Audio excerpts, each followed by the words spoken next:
In this video, we'll go over the hardest hitting abilities from WoW's history. Some rules on this list. It can be any class ability from any expansion, using whatever buffs and items were available to their class in a reasonable manner. And it will be excluding things like one-time damage buffs from bosses or one-time use items and stuff like that. And to start off this list, we'll go over with the vanilla WoW Presence of Mind Pyroblast with double spell power trinkets. Basically, a geared fire mage could use Presence of Mind in order to make Pyroblast instant cast, back when it had a longer than 5-second cast time and did a ton of damage because of that long cast time, as vanilla WoW used to balance spells around how long their cast time was. And then, with 2 spell power trinkets combined, at a time before there was a cooldown on using trinkets together, you could one-shot players guaranteed as long as it crit, and they had no other damage reduction modifiers. And sometimes it could even kill players without critting. Now, considering damage and health values change every expansion, and in fact every new raid tier, I'm going to be giving the damage done on this list in terms of how much damage it does when compared to the average health of the average geared non-tank player from that expansion. So, PON Pyro Mages gets a 100% health bar as its rating.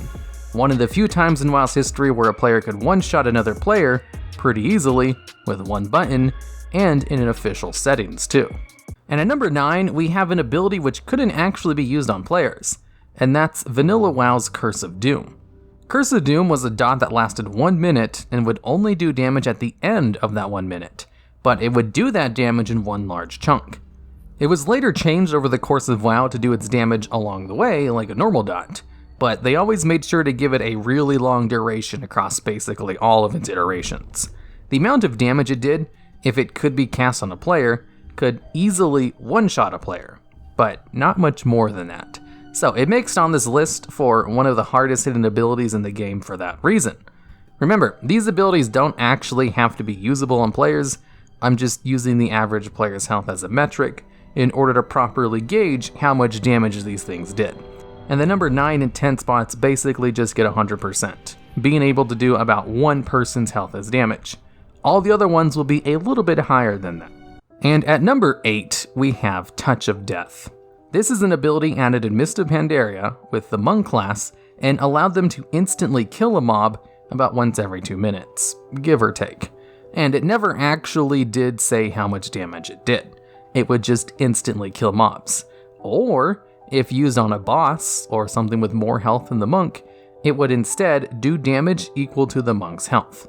So, if used on the tanking spec of the monk, and popping a cooldown which increased the monk's maximum health, they could easily do more damage than the average health of a player from whichever expansion they were currently in. Although there was a little bit of a caveat on it, in that you couldn't actually use the ability on other players. You know an ability hits hard when it has restrictions of not being usable on other players. It was also changed over the years to be usable as an execute in some expansions, where today you can actually use it on enemy players, except it works a little bit differently than it did when it was first introduced, where nowadays it counts the damage you do to the target, and then will do damage based on the amount of damage you did to that target at the end of the little window it gives you. So it has the potential to do a lot of damage, but it's really on here for its original version of basically doing the monk's health as its damage. So it gets a score of about 1.5 times the average player's health as damage, or 150%. And at number 7, we have Light's Wrath, which is the one ability on this list that is used by a healer only, the Disc Priest to be more precise. The Discipline Priest specifically from Legion to be even more precise, as this was their artifact weapon ability. Artifact weapon abilities were basically class abilities, as a lot of them got turned into class abilities after the expansion was over anyway, so I will count those on this list. Now, what Light's Wrath did was have a long cast time in order to just do one big, hard-hitting spell, because the Discipline Priest healing was based on how much damage they could do, and this ability would do 10% more damage for every atonement buff you had on people. Now, an average cast of Light's Wrath, assuming you had 10 atonements out for 100% more damage, which was a pretty average number, did not do more damage than the average person's health. It was a pretty big chunk of damage, but it wasn't as hard-hitting as something like a Chaos Bolt, for example, an ability famous for being really hard-hitting. It did absolutely do more damage than a Chaos Bolt, though, if it was supercharged. You see, pretty much every artifact weapon had a hidden special ability. Most of them were just little RP things out in the open world, but Light's Wrath had a damage component to its hidden ability. You see, once Light Wrath was supercharged, it would increase the damage of your next Light's Wrath cast by 500%, and the ability already hit really hard on its own. So if you were able to get out a couple of atonements, maybe getting out 10 of them to increase the damage by an additional 100%, a Light's Wrath that was supercharged could hit for about 2 times the health of the average player from Legion. Although, it was more like 1.75 times more, or 175%, it wasn't a true double. But hitting for nearly double the average health of a player definitely puts it on this list as a very hard-hitting ability, even if Light's Wrath only got supercharged maybe once a week. This hidden little feature so rarely procced that it wasn't even noticeable, and this is why you've never heard anyone complain about this ability in raids or PvP, because they basically got this proc one time a week if they were lucky. I should know, I mained a Disc Priest during that expansion. And at number 6, we have another artifact ability, and that's the Warlock's Thal'kiel's Consumption. This artifact weapon had the special ability to do a large chunk of damage to your opponent by converting 8% of the health of all of your current summoned demons into that damage. So, Warlock players using this in order to get the highest hitting attack possible would just have a crap ton of demons out, as Demonology Warlocks could summon a lot of demons, and then buffing those demons in order to increase their health, as well as using a legendary item that buffed its damage by a ton more, and a few other things. I won't get into specifics, but basically, they could do about 2 times the average player's health as damage, or more about 190% more. It wasn't consistently more than 2 times, but it was pretty darn close by some of the best players in the game who were able to get it to really big numbers consistently in raids. And then of course, there were some specific dungeons in Legion that would increase the health and damage of everyone in the party. So a group of Warlocks on one of the Warlock Discords would post screenshots to see who could get the largest hitting Thal'kiel's Consumption hit in Blackrook Hold on the final boss, with many of the Warlocks getting numbers up to 8 times the average health of a player pretty regularly. It goes to show you how hard this ability hit, when Warlocks on a whole took time to try and see who could get the biggest hit with the ability, even if it was best case scenario conditions. And at number 5, we have Fan of Knives. Now, this is an AoE ability from the Rogue class, but it is on this list for its single target damage, surprisingly, clocking in at 250% damage of the average player's health from its expansion. And of course, this one was in Legion as well. Legion had a lot of really hard-hitting things, and this was entirely because of a combination between some legendaries as well as a few other things. Basically, rogues had access to a legendary item which would increase the damage of Fan of Knives by 35% every second, until it capped out at about 30 stacks, or about 1050% increase to the damage. They had another legendary which gave them a 100% chance to crit while stealth, and for 5 seconds after leaving stealth, and a PvP talent which increased the damage by an additional 150% if it hit 3 targets or more. And a few other damage increases allowed this ability to always crit, do a ton of damage to a single target, as long as you hit 2 other targets as well. And these combos did work in World PvP, so rogues would sometimes go around to small groups of people and just one-shot them with a single Fan of Knives. And if the Fan of Knives didn't kill them, then the number 4 spot on this list probably would. And at number 4, we have another rogue ability from Legion, and that's Death from Above / Eviscerate. Under best case scenarios, a rogue could hit with this ability for about 375% the average health of a player, or a whole 100% more than Fan of Knives. Death from Above was a cooldown-based finisher that rogues used to have, which would do a little bit of damage at first, and then launch the rogue into the air, and then have them slam down and use a buffed version of Eviscerate, which is why I include Eviscerate in this part of the list, because it was literally a part of Death from Above. So, what a rogue could do in order to buff the damage to do as much damage as possible was use a combination of a whole bunch of abilities and items and stuff. Basically, sub-rogues had a few abilities which increased the damage of their finisher moves, including their artifact weapon. They had an ability which just straight up increased their total damage done, which was further increased by a tier set bonus. They made use of the legendary, which gave them 100% crit chance when coming out of stealth, and used the damage bonus from Shadow Dance.